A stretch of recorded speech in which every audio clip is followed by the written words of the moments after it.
नमस्कार स्टूडेंट्स, मैं DK मिश्रा। आप सभी का अपने एजुकेशनल चैनल एबल मैथ्स पे स्वागत है। हम लोग पढ़ रहे थे यूपीपी और यूपीएसआई के प्रीवियस ईयर पूछे गए क्वेश्चंस चैप्टर वाइज अध्यायवार। तो अध्यायवार में हम पढ़ रहे थे प्रतिशत का, जिसमें से हमारा 2 लेक्चर हो चुका है, आज तीसरा लेक्चर है। तो तीसरे लेक्चर में भी हम लोग क्या करेंगे, प्रतिशत रिलेटेड जो क्वेश्चन आए हुए हैं, प्रतिशत चैप्टर से रिलेटेड जो question Uttar Pradesh police UPP में और यूपीएसआई में जो पूछे गए हैं प्रीवियस ईयर, इनके बारे में हम लोग चर्चा करने वाले हैं। इनके बारे में हम चर्चा कर भी रहे हैं। तो इसी पे आधारित हमारा ये पेपर होने वाला है। जो भी आपका क्वेश्चंस होने वाला है सारा का सारा प्रीवियस ईयर है। तो आप लोग ध्यानपूर्वक पढ़ाई कीजिए और चैनल से जुड़िए। एबिल मैथ्स को लाइक करें, सब्सक्राइब करें और शेयर करें। और यहाँ पे आपको जितने भी प्रीवियस ईयर क्वेश्चन पेपर्स हैं, कि जितने भी क्वेश्चंस आपके हैं, मैथमेटिक्स के जितने भी पोर्शन आए हुए हैं, सारे के सारे यहाँ पे सॉल्व कराए जाएंगे। क्लियर है? चलिए बढ़ते हैं अपने क्वेश्चंस की तरफ। हमारा आज का पहला सवाल है, पहला क्वेश्चन है, नीचे दिया गया एक बेन आरेख कन्नड़, हिंदी और तेलुगु के ज्ञान के संबंध में एक शहर में 1500 लोगों के सर्वेक्षण के परिणाम के बारे में जानकारी देता है। ये सवाल आपका यूपीपी 2018 में पूछा गया था। यहाँ पे आपको एक बेन आरेख बना के दिया गया। यह बेन आरेख 1500 लोगों के सर्वेक्षण के बारे में जानकारी देता, जो कि उनकी भाषाएं जैसे कन्नड़ हैं, हिंदी हैं और तेलुगु हैं। इनके बारे में हमको बेन आरेख दिया गया है। अब इसी पर आधारित हमसे सवाल पूछा गया है और सबसे पहला सवाल हमसे पूछा गया, केवल 2 भाषाएं जानने वाले व्यक्तियों की संख्या कितनी है। मतलब ऐसे व्यक्ति को बताना है जो सिर्फ और सिर्फ केवल और केवल 2 भाषाओं को जानते हैं। अब ध्यान से समझो, इस बेन आरेख को बहुत केयरफुली ध्यानपूर्वक देखो। अब ये जो 300 लोग हैं ये सिर्फ तमिल जानते हैं, ये जो 500 लोग हैं सिर्फ कन्नड़ जानते हैं और 250 जो लोग हैं हिंदी जानते हैं। लेकिन हमको सिंगल भाषा जानने वालों के लोगों को काउंट नहीं करना है, हमको काउंट करना है जो लोग कम से कम 2 भाषा, मतलब केवल 2 भाषा, कम से कम की भी बात नहीं की, केवल 2 भाषाएं जानते हैं। तो केवल 2 भाषा जानने वाले कौन से लोग हैं? यहाँ पे 150 लोग ये रहे, है ना।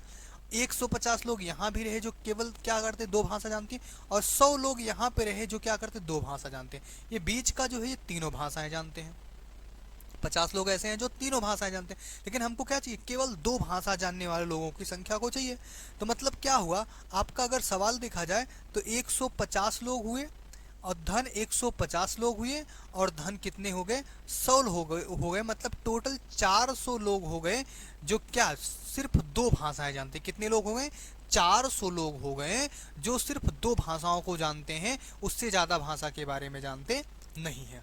समझ में आया? अब देखो सवाल बहुत टफ नहीं, सिंपल सा बेन आरेख को देखो, अच्छे से इसी चीज को समझो और उसके बाद आपको फटाक से 1 सेकंड के अंदर जवाब है। इतना मैंने सॉल्व किया, लिखा, लिखने की भी जरूरत नहीं है। आप रैंडमली जोड़ सकते हैं, 150, 150, 300, एक 400, सीधा सीधा ऑप्शन आप टिक कर दो सी।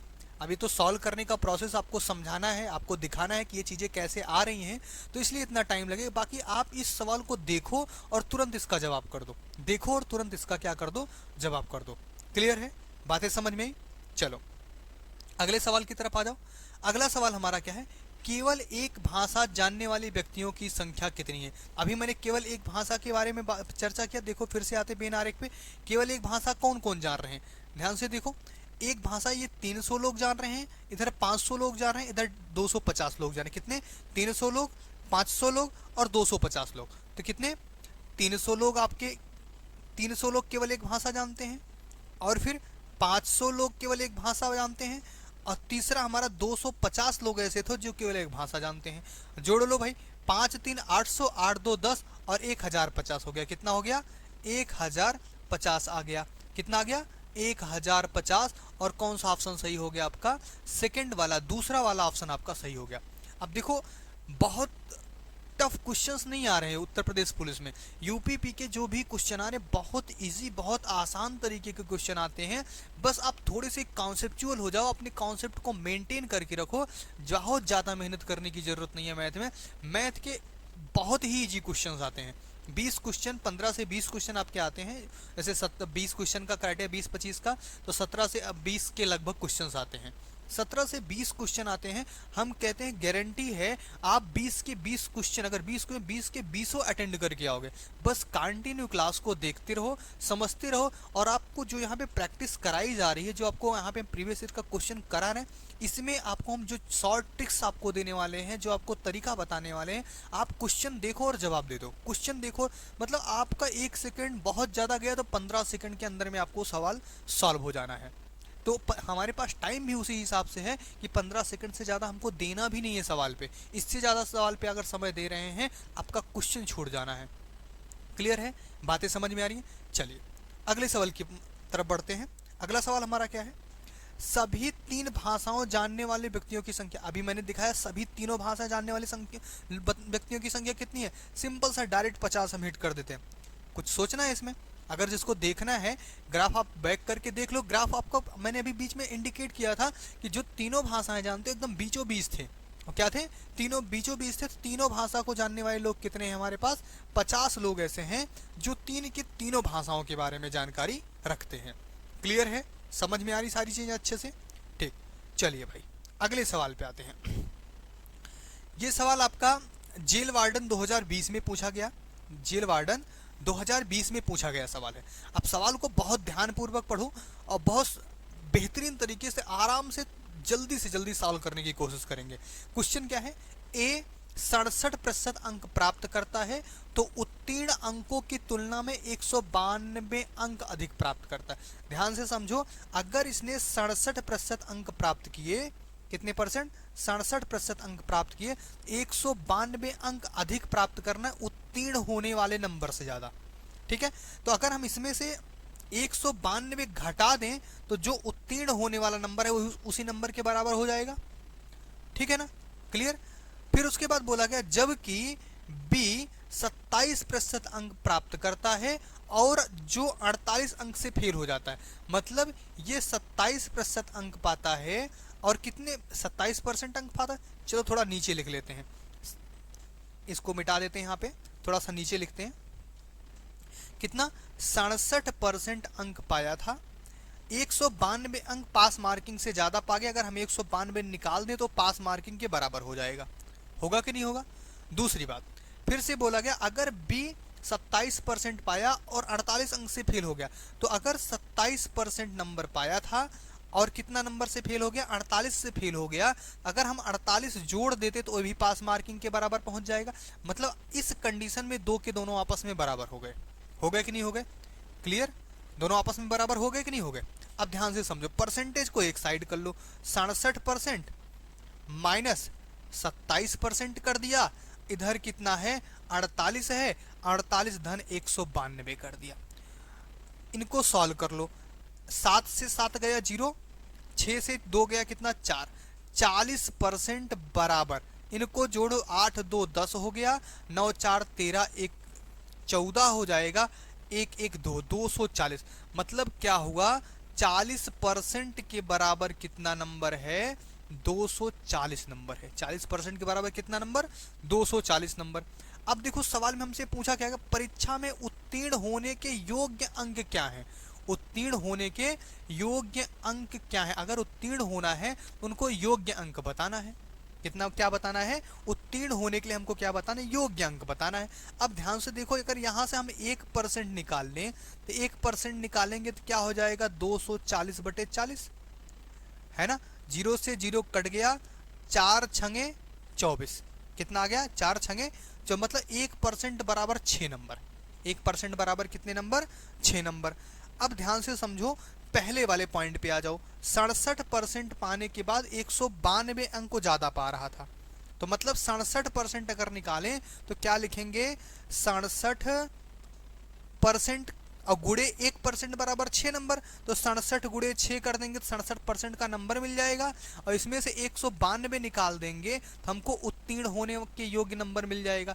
मतलब 67 गुड़े 7 करोगे कितना आएगा?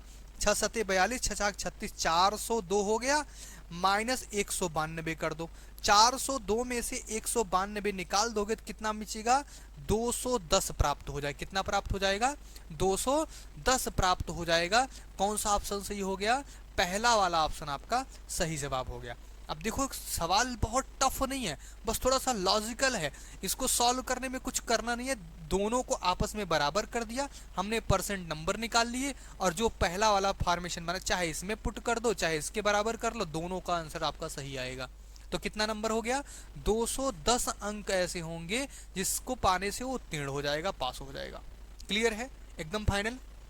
ठीक, चलिए भाई अगले सवाल की तरफ बढ़ जाओ। अगला सवाल क्या है, विक्रम ने एक भूखंड खरीदा, मतलब प्लाट खरीदा।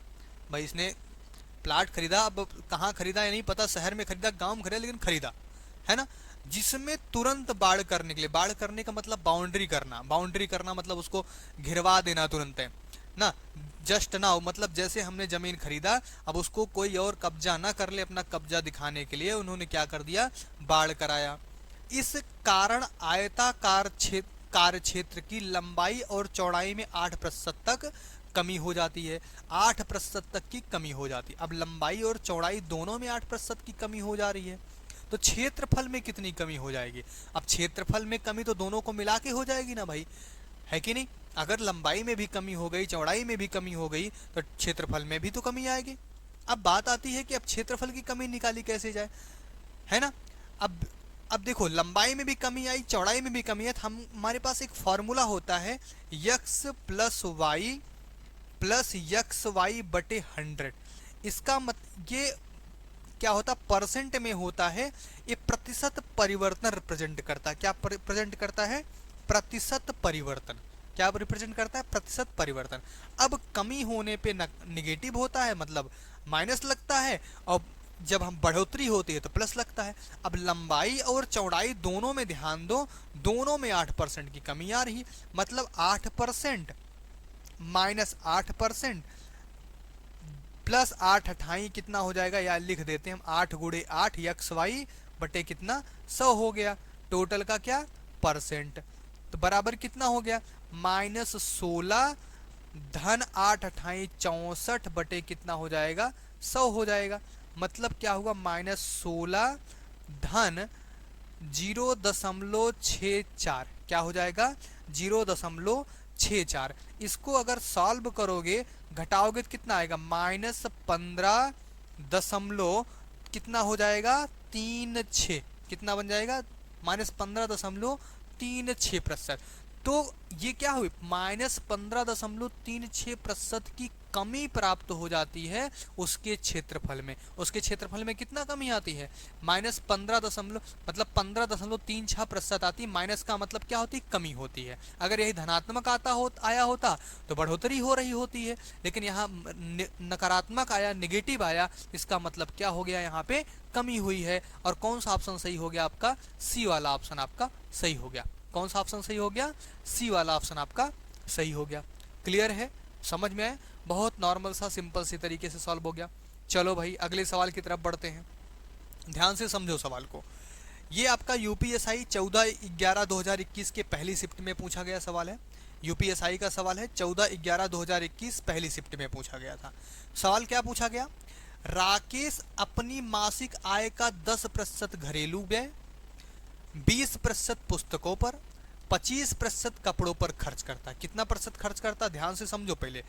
10% घरेलू पर, 20% किताबों पर खर्च कर, पुस्तकों पर, और 25% कपड़ों पर खर्च कर देता है। मतलब टोटल 55% पैसा क्या कर देता है, खर्च कर देता है। टोटल 55% पैसा क्या करता है, खर्च कर देता है। अब कोई कमाएगा तो कितना कमाएगा, 100% ही तो कमाएगा, और 100% में से इन्होंने कितना खर्च कर दिया, 55% खर्च कर दिया, मतलब बचा 45%। 45% अभी इनके पास बचा हुआ है। अब आगे बात करते हैं, और शेष की बचत करता है तो गिनती करने पर उसे पता चलता है कि अंततः उसे 16,083 की बचत हुई। कितने रुपए की बचत हुई, 16,083 रुपए की बचत हो गई। अब बचत हमने यहाँ पे अभी निकाला, ध्यान से देखो, अभी हम लोगों ने बचत यहाँ पे निकाला कितना परसेंट, 45%। बचत कितना कर रहा है, 45% की बचत कर रहा है, मतलब 45% बराबर कितना रुपए हो गया, 45% बराबर 16,083 रुपए हो गया। 45% बराबर कितना हो गया, 16,083 रुपए हो गया। तो मतलब अगर यहाँ पे अब हमसे पूछा है उसकी मासिक आय क्या है, उसकी मासिक आय क्या होगी, मतलब हमको क्या चाहिए, 100% चाहिए। तो 100% क्या होगा भाई, 16,083 बटे क्या हो जाएगा 45 गुड़े क्या हो जाएगा 100 हो जाएगा। यही तो होगा 16,083 बटे 45 गुड़े 100। काट दो तो भाई, 5 नवा 45, 5 भी हम में 100, मतलब क्या बना 16,083 गुड़े 20 बटे कितना बन गया 9 बन गया। देखो 9 से कटेगा कि नहीं, 6 1 7, 8 7 15, 15 3 कितना होता 18, मतलब यह भी 9 से कट जाएगा। 9 से काटो भाई, 9 1 कम 9 ना, 9 7 16 हो जाएगा, 70 बना, 9 70 बन गया ना, 9 सते 63, मतलब 9 1 कम 9, 9 सते 63 7, फिर से कितना 9 8 72 ना, कितना 6, 9 सते 63, इतना हो गया भाई। क्लियर, कितना बन गया आपका 1787 गुड़े 20 बन गया। गुड़ा कर लो, 2 सते 14, 2 अठे 16, 1 17, 2 सत 14 1 15, 2 1 कम 2 1 3, यहाँ पे लगा दो जीरो, कितना हो गया 35,740 आ गया। कितना आ गया 35,740 आ गया। तो कौन सा ऑप्शन सही हो गया, सी वाला ऑप्शन आपका सही हो गया। देखो सिंपल सा साधारण सा सवाल है, बहुत टफ सवाल नहीं है। यूपीएसआई भी के भी क्वेश्चन आपके बहुत कठिन नहीं पूछे जाते हैं, बस थोड़े कॉन्सेप्चुअल होते हैं। अब यहाँ पे देखो, यहाँ पे ध्यान दो, शुरू में हमने यहाँ से एक कॉन्सेप्ट क्लियर कर लिया कि हमारे पास जो बचत बचनी है 45% का बचना है। अब उन्होंने पैसे में दिया, हमने परसेंट निकाल लिया, इसी की हेल्प से हमने पूरा पैसा निकाल लिया। उनकी जितनी महीने की कमाई थी, जितना मासिक आया था, सबका सब निकाल लिया, है ना। समझ में आ गई बातें, क्लियर हो गई। चलो भाई अगले सवाल की तरफ बढ़ जाओ। अगला सवाल क्या है, घनाभ के आकार वाले एक कमरे की लंबाई, चौड़ाई और ऊंचाई में क्रमशः 20%, 25% और 30% की वृद्धि हो जाती है। लंबाई भी बढ़ती है, चौड़ाई भी बढ़ती है और ऊंचाई भी बढ़ती है। तो हमको बताना है घनाभ के आयतन में प्रतिशत परिवर्तन क्या होगा। चलो भाई थोड़ा सा कॉन्सेप्ट बनाते हैं यहाँ पे। मान लेते हैं घनाभ का आयतन 100 था, मान लेते हैं घनाभ का आयतन कितना था 100 था। तो अगर घनाभ का आयतन 100 था, घनाभ का आयतन अगर था 100 था, तो घनाभ के आयतन में तो परिवर्तन, घनाभ का आयतन क्या लंबाई गुड़े चौड़ाई गुड़े ऊंचाई की कंडीशन है। अब यहाँ पे जो परिवर्तन होगा 20%, 25%, 30%, सब गुड़े में ही परिवर्तन होगा। मान लेते हैं हमारा इनिशियल मतलब प्रारंभिक आयतन 100 था, तो अब परिवर्तन हो रहा है, तो 100 का पहले तो 20% मतलब 120% हो जाएगा, गुड़े 125% हो जाएगा ये, है ना। और यहाँ पे कितना हो गया 130% हो गया, 130% हो गया, है ना। 130 यहाँ पे परसेंट हो गया। सिंप्लीफाई कर डालो इसको, सिंप्लीफाई करो, देखो जीरो से जीरो कट गया, यहाँ पर भी यहाँ से 2 जीरो कट गए भाई, मतलब ये पूरा खत्म। इसका 1 जीरो हमने यहाँ से काट दिया, ठीक है। यहाँ पे कर दिया 5 दुआई 10, 5 दुआई 10, 5 में 25 हो गया। और कुछ कटेगा, 2 1 कम 2, 2 छंगे 12 हो गया। कितना आ गया 6 गुड़े 25, अभी यहाँ पे 10 बचा, इसको काट दो, 5 दूनी 10, 5 में 25, इतना बन गया। और सिंप्लीफाई होगा, 2 से काट दो, 2 तिहाई 6 हो गया। देखो सब कुछ कट गया। अब इतना कैलकुलेशन वैसे हमको करना नहीं चाहिए, फिर भी आप लोगों को समझ में आ जाए इसलिए हम इसको कैलकुलेशन कर दे रहे हैं। अब कितना हो गया 5 तिहाई 15, 15 तिया 45 का 5 4 हो गया, 15 1 के 15 4 19 हो गया। अब 195 आ गया, आयतन कितना आ गया 195 आ गया।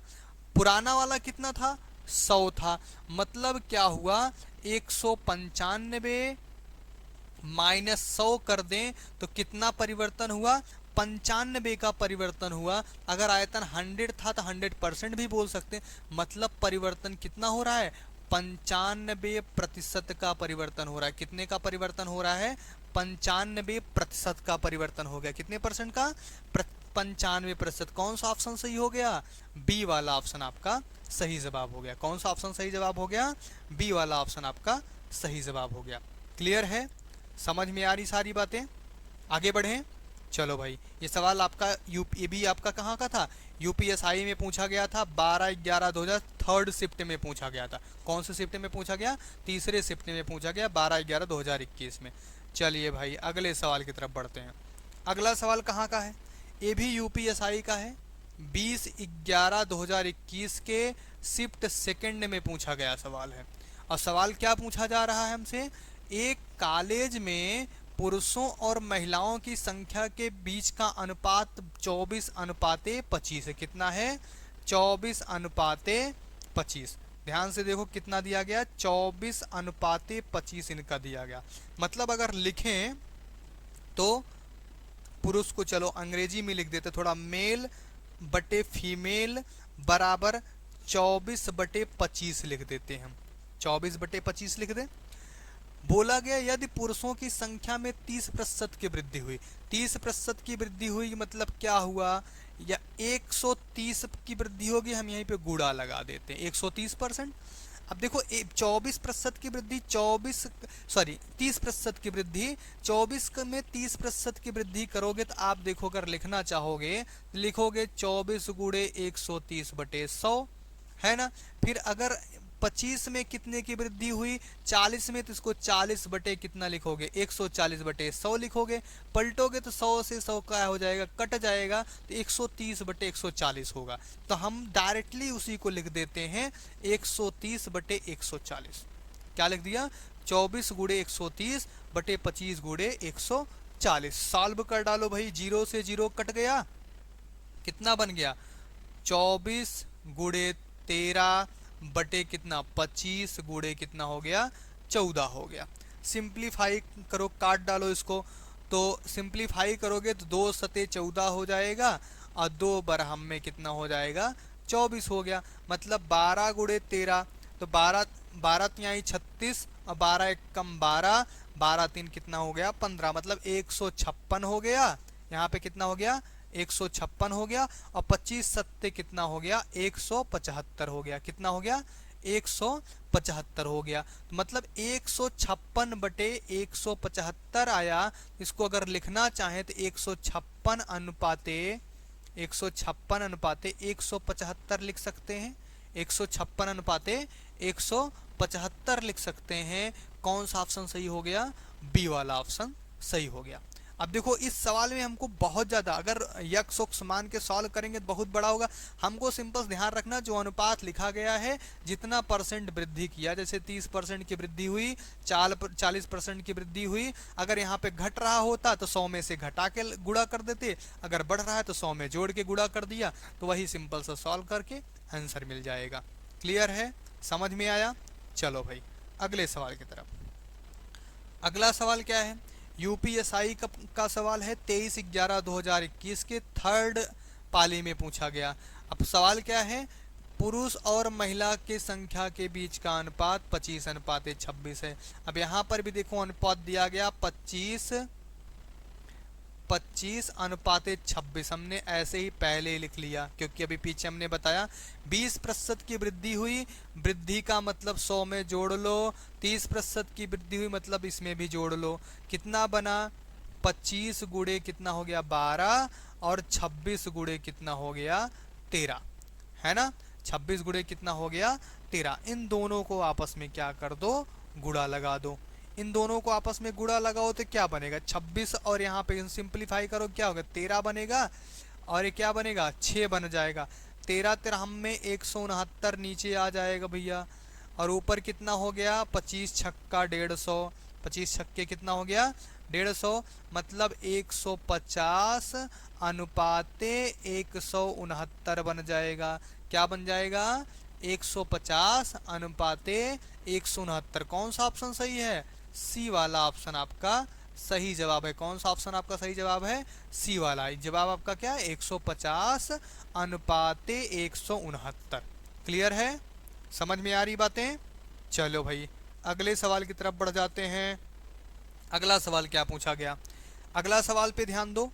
क्या बोला गया 440 का 20%, 550 के 40% से यक्स प्रतिशत कम है तो यक्स का मान ज्ञात करो। इस सवाल में सबसे पहला काम आपका क्या करना है, 440 का 20% निकाल लो। 440 का 20% निकालोगे कितना आ गया, 88 आ गया, है ना। और फिर 550 का कितना निकाल लो, 40% निकाल लो। 550 का क्या निकाल लो, 40% निकाल लो। 40% निकाला, लो जीरो बन गया। 4 पंचे 20, 4 पंचे 20, 2 बाई 220, 220 आ गया। अब ध्यान से सवाल को पढ़ो। यदि 440 का 20% 550 के 40% से यक्स प्रतिशत कम है तो अब ये इसका 20% इसके 40% से कुछ कम है, मतलब इन दोनों का अंतर अगर निकालने तो पहले तो पता करो कितना कम है। मतलब 440 का 20% 550 के 40% से कितना कम है ये पता कर लो। तो 220 माइनस 88 कर दो। 220 माइनस क्या कर दिया हमने, 88 कर दिया, तो कितना आ जाएगा, 132 मिलेगा। मतलब ये कितना कम है, 132 अंक कम है। अगर 132 अंक तो हमको परसेंट पूछ रहा है, तो क्या करना है, हमको पता करना 132 220 का कितना प्रतिशत है। तो 132 220 का कितना प्रतिशत है, तो इस तरह से 132 बटे 220 गुणे इतना, तो आप कट कर दो, 11 हो गया, यहाँ पे क्या बन गया, 5 हो गया। 11 से कटेगा भाई, 11 एक कम 11, 11 दूना 22 और 12 पंचे कितना हो गया, 60% हो गया। कितना परसेंट हो गया, 60% प्राप्त हो जाता है। और कौन सा ऑप्शन सही हो गया, बी वाला ऑप्शन सही हो गया। कौन सा ऑप्शन सही हो गया, बी ऑप्शन सही हो जाता है। कितना, कौन सा ऑप्शन सही हो गया, बी ऑप्शन आपका सही हो गया। क्लियर, बातें सबको समझ में आ रही हैं अच्छे से। चलो भाई, आज का लेक्चर हम यहीं पे बंद करते हैं, ठीक है।